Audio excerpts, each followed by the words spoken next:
రక్తదాన శిబిరం విజయవంతం. కృతజ్ఞతలు శ్రీమతి వైకుంఠం జ్యోతి.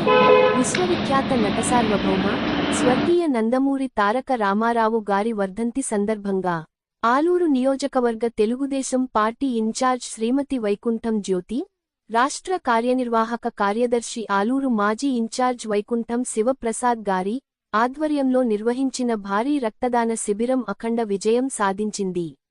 ఈ కార్యక్రమానికి ముఖ్యతిథులుగా ఆంధ్రప్రదేశ్ రాష్ట్ర వాల్మీకి చైర్మన్ శ్రీమతి కప్పట్రాళ్ల బొజ్జమ్మ గారు హాజరయ్యారు. అదేవిధంగా మా సోదరుడు వైకుంఠం ప్రసాద్ అన్న గారికి, ఇంకా వేదిక అలంకరించిన 6 మండలాల నాయకులకు, ఇక్కడికి విచ్చేసినటువంటి తెలుగుదేశం పార్టీ కార్యకర్తలకు, అదేవిధంగా మా సోదరులు పత్రికా విలేకరులు, మీడియా మిత్రులకు అందరికీ నా నమస్కారాలు. ఈరోజు ముందుగా బాబు దినేష్ గారికి జన్మదిన శుభాకాంక్షలు తెలియజేస్తూ, అదేవిధంగా ఈరోజు మన నందమూరి తారక రామారావు వర్ధంతి జరుపుకోవడం జరుగుతుంది. మనకు బలహీన వర్గాలకు గుర్తింపు తెచ్చిన నాయకులు మన రామారావు గారు. ఈరోజు మనం అందరము ఇక్కడ ఉండి అందరు కలుసుకొని మాట్లాడుతున్నామంటే మన రామారావు దయ వల్లే.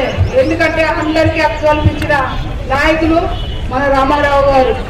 నిరుపేదలకు దేవుడుగా ఆ రోజుల్లో గొర్రెన్నం అంటే తెలియని మనుషులు ఉండేవాళ్ళం. అందరూ కూడా జొన్న సంకటి, కొర్రన్నం తినే పరిస్థితుల్లో 2 రూపాయలకి కిలో బియ్యం తెచ్చి ప్రతి ఒక్కరికి వరణ నిలిపించిన దేవుడు మహానీయుడు మన రామారావు గారు.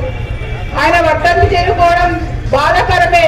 కాకపోతే ఆయన మన హృదయాల్లో ఎప్పుడు బతికే ఉన్నాడని ఇదితో ఆయనను గుర్తు చేసుకుంటూ ఈ వర్ధంతి చేరుకోవడం జరుగుతుంది. మరి ఇక్కడికి వచ్చినటువంటి అందరూ కూడా మాట్లాడాలి అవకాశం ఉంది కాబట్టి ఇక్కడ ఇంకా బ్లడ్ డొనేషన్ ఇవ్వాలి. అందరికీ టైం కుదరదు కాబట్టి అందరికీ నా నమస్కారాలు తెలియజేస్తూ జై ఎన్టీ రామారావు, జై